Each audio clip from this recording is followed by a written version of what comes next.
Higala, kumusta? May buntag Iligan, may buntag Mindanao, may buntag Pilipinas. Adlaw nga Miyerkules karon pizza 17 ni buwan sa Abril ning tuiga 2024. Sangan sa ato station manager Pastor Ruben Sulapas kini ang inyong KSR Kabisaya Nunay B. Ang matod sa hanay sa balita sa alas 7.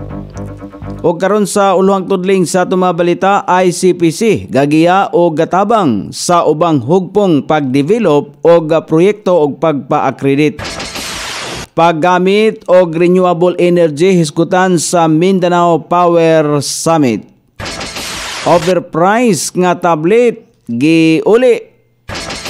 Sa kauluhan, Presidente Bongbong Marcos gisultihan ang mga drug syndicate nga gamay ra ang Pilipinas ug badakpan ra gyapon ang mga malapason. Kaluwasan sa mga Pinoy seafarers, pangandoy ni Speaker Romualdez na nawagan sa malinawng resolusyon. Kamara imbestigahan ang gentleman's agreement ni ex-President Rodrigo Duterte ug China sa West Philippine Sea. DepEd gipatinaw nga walay prescribe nga kulor alang sa alternate uniform sa mga magtutudlo o staff. Sa gawas sa nasod, South Korea malampusong nagpalupad sa ikaduha ni ining spy satellite. Balita sa kinabuhing Kristohanon, Scottish Parliament gipalabang ang balaod batok sa hate speech.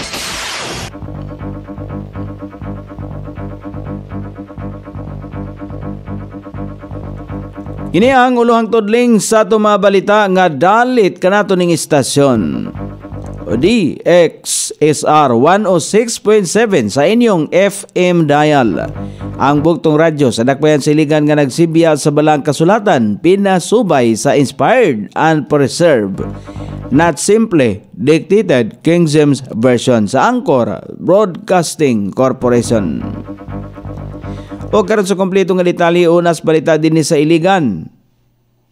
Nadugang sa mga serbisyo sa serbisyong Iligan Caravan ang gihimo sa Iligan City People's Council ICPC ang konsultasyon pagiya o ubang pang mga hugpong kung naunsaon nila pagdevelop o mga proyekto ingon man pag-accredit o pagpamiyembro sa ICPC. Ang ICPC konseho sa mga sektor sama sa business, professional, sa academe, socio-civic o cause-oriented. Gimugna ang ICPC aron makapartisipar ang katawhan sa himuong mga palisya, programa o proyekto sa lokal nga kagamhanan.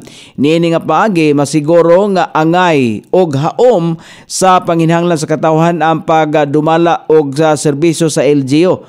Ang ICPC namugna pinagi sa ordinansa ni Konsehal Bichi Salsos sa administrasyon ni Mayor Frederick Siao.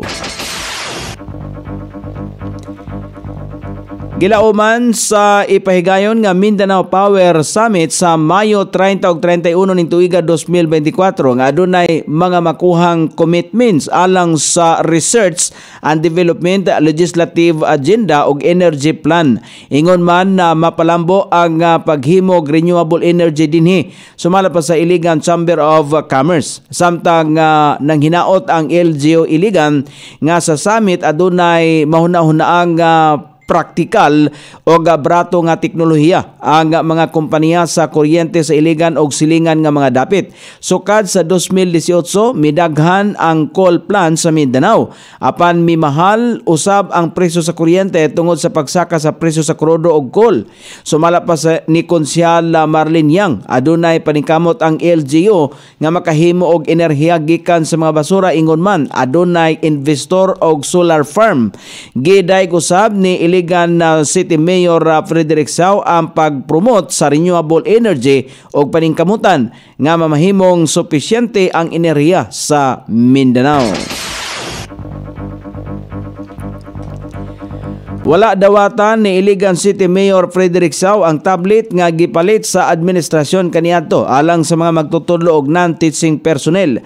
Mainumduman nga gideliver ang mga tablet sa administrasyon na ni Mayor Siao.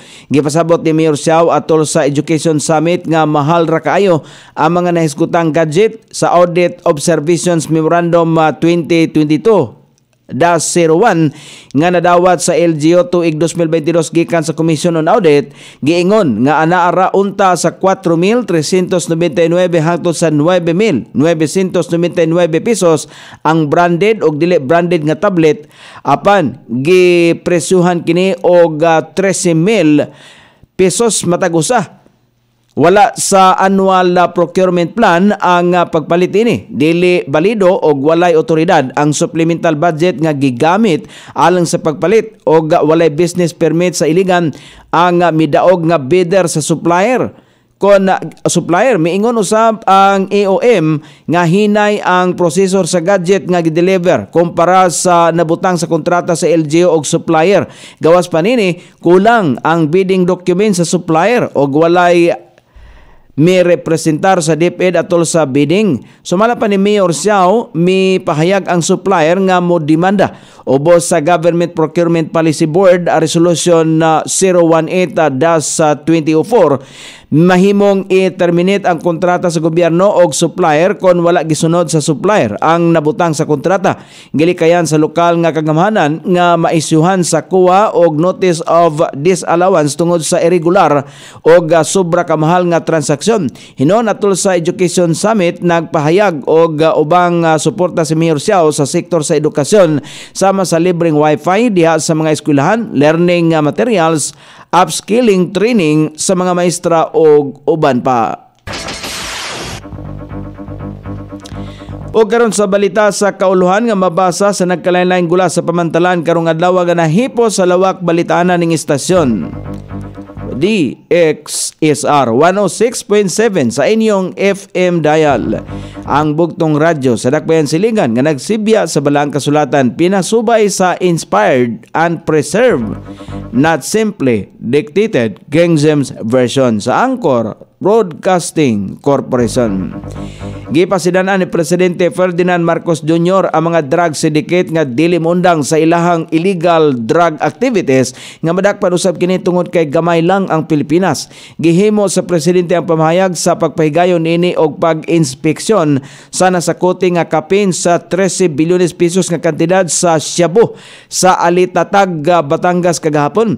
Gisulti sa Presidente nga dili mausab ang estratehiya sa kagamhanan sa kampanya kontra illegal nga druga. Katarungan niini nga epektibo usab ang gihimong approach sa mga otoridad og pamatuod nini ang nakumpiskang dakong kantidad sa druga nga pinakadako ikumpara sa mga nangagi. Gihatagan og katinawan usab sa Presidente nga nahimong malampuson ang operasyon nga walay namatay o nasamdan. Sumala pa kang Presidente Bongbong Marcos magpadayon lang ang operasyon og intelligence gathering tungod kay kini ang susi aron mabungkag ang mga sindikato og mapahundang kon mapahunong ang pagpadagan sa illegal nga druga dinhi sa Pilipinas. Nanawagan si Speaker Ferdinand Martin Romualdez sa malinaong resolusyon sa insidente sa pag-ilog sa Iranian authorities sa usa ka Portuguese flag container ship kon diin lulan ang upat ka mga Pilipino seafarers nini.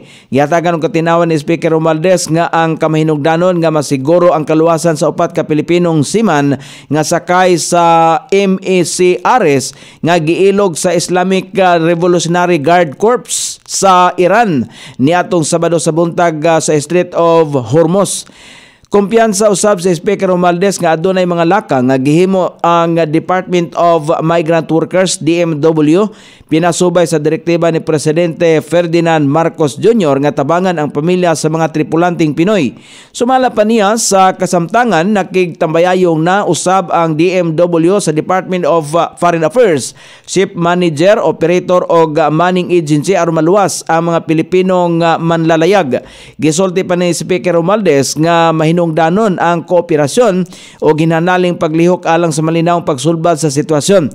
Gikumpirma usab sa operator sa barko ang gihimong pagkuha sa cargo ship og nakigtambayayong nakini sa mga otoridad aron hapsay nga mabawi ang barko og masiguro ang kaluwasan sa 25 ka mga crew member, lakip na ang upat ka mga Pilipino.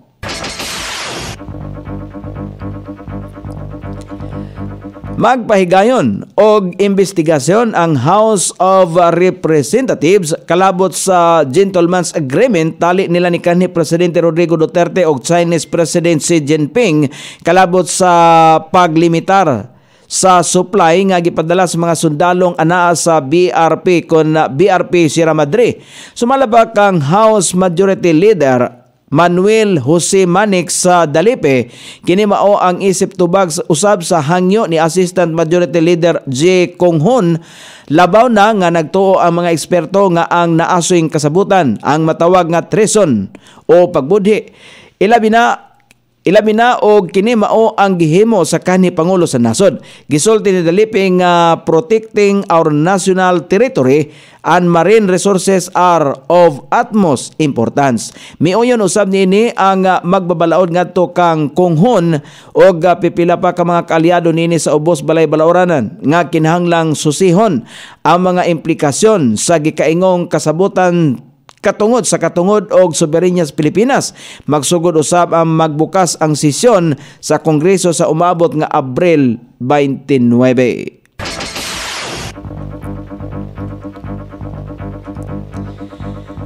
Tungod sa taas nga temperaturang nasinatian sa nasod, gitugutan sa Department of Education ang mga teaching og non-teaching personnel nini nga magsuot og alternate uniforms. Apan gipatinaw sa ahensya nga wala sila'y partikular nga kulor nga gimando nga suoton sa mga magtutudlo ug uban pa mga empleyado. Sumara pa kang DepEd Undersecretary Michael Pua bisan unsang DepEd collared shirt nga anaa sa mga magtutudlo ang kanhinang nagamit sa lain-laing aktibidad sa ahensya sama sa palaro og brigada eskwela ang mamahimo sumala pa kining gamiton sa mga magtutudlo. Sa unang post sumala pa sa ahensya makita ang kolor nga pula o green nga collared polo shirt nga miani usab og nagkalain-laing reaksyon sa social media tungod sa kainit sumala pa sa naso mga kolor og susama pa kini sa kolor sa pagpangampanya sa nakalabayng eleksyon. Sa bagong anunsyong gipagawas sa DepEd online, giklaro nini nga mahimong mogamit ang DepEd personnel og bisan unsang kolor sa collared DepEd polo shirt o di kaha white polo shirt nga adunay DepEd o matatag nga logo. Pahinumdom usab sa ahensya nga ipares ang ilaang ibabaw sa matte black pants sama sa slacks sa jeans o cargo pants og mosunod sa mahinungdanong patakaran sa Civil Service Commission kon diin ang leggings, tights o jogging pants ang hugot nga gidili sa DepEd. O karon sa balita sa gawas sa nasod, malampusong nakapalupad ngadto sa panganod ang ikaduhang spy satellite sa South Korea dito sa Kennedy Space Center sa Florida. Gikataho nga ang naasoy military satellite ang gipalupad sa gobyerno sa South Korea, usa sa 5 ka mga spy satellite nga gipalit aron na bantayan ang sitwasyon sa nasod. Ang naasoy satellite makahatag gihapon og daghang impormasyon bisan pa man sa dili maayong dagan sa panahon. Kini nga satellite usab gipalit isip tubag sa gipalit nga spy satellite sa North Korea gikan sa China aron siguroon ang strike capability nini batok sa South Korea. Balita sa kinabuhing Kristohanon, gipasar sa Scottish Parliament ang balaodnon nga maghatag og multa ngadto sa mga katawhan nga magpahigayon og hate speech. Sumala pa sa mga eksperto, ang naasoyng balaod maghatag og multa o silot ngadto sa mga katawhan nga maghimo og dili maayong komento mahitungod sa mga gender og sexuality. Tungod niini giila sa nasod nga ang pagsulti og kamaturan batok sa binuhatan sa LGBT o ang pag-insulto ngadto kanila mapahamtangan og silot ilabi na ngadto sa mga Kristohanon o mga magwawali. O karon sa kahimtang sa pagbanabana sa dagan sa panahon, ang extension sa low pressure area makapiktar sa southeastern section sa Mindanao. Ang rehiyon sa Davao og Soksargen makaangkon og mapanganuron nga kalangitan inubanan sa katag-katag nga mga pagulan, kilat og papanalugdog. Epekto sa extension sa low pressure area. Ang ubang parte sa Mindanao makasinati og panalagsang pagpangdagom ngadto na sa mapanganuron nga kalangitan inubanan sa patak-patak nga mga pag-ulan, kilat ug papanalugdog. Epekto sa localized thunderstorm. Hinay ngadto nas kasarangan nga hangin ang magagikan sa silangan ngadto sa amihanang silangan direksyon ug ang kadagatan hapsay ngadto nas kasarangan ang mga pagbalod. Sukod sa temperatura dinhi sa dakbayan sa Iligan, ang kabugnawon ana sa 25 ug ang kainiton mosangko sa 32 degrees sentigrado. Ang adlaw misilang kaganiha sa alas 5:41 ug mosaw unya sa alas 6:10 sa sayungtak na sa kagabion.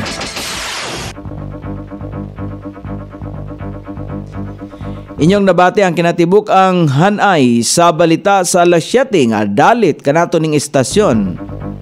DXSR 106.7 sa inyong FM dial. Ang bugtong radyo sa dakbayan sa Iligan nga nagsibya sa balang kasulatan, pinasumay sa inspired and preserved, not simply dictated King James Version sa Anchor Broadcasting Corporation. Sangan sa tigsuwat sa atong balitang internasyonal o sa kinabuhing Kristohanon pidjan sa balitang lokal Coney Island. Sa ato station manager Pastor Robin Sulapas.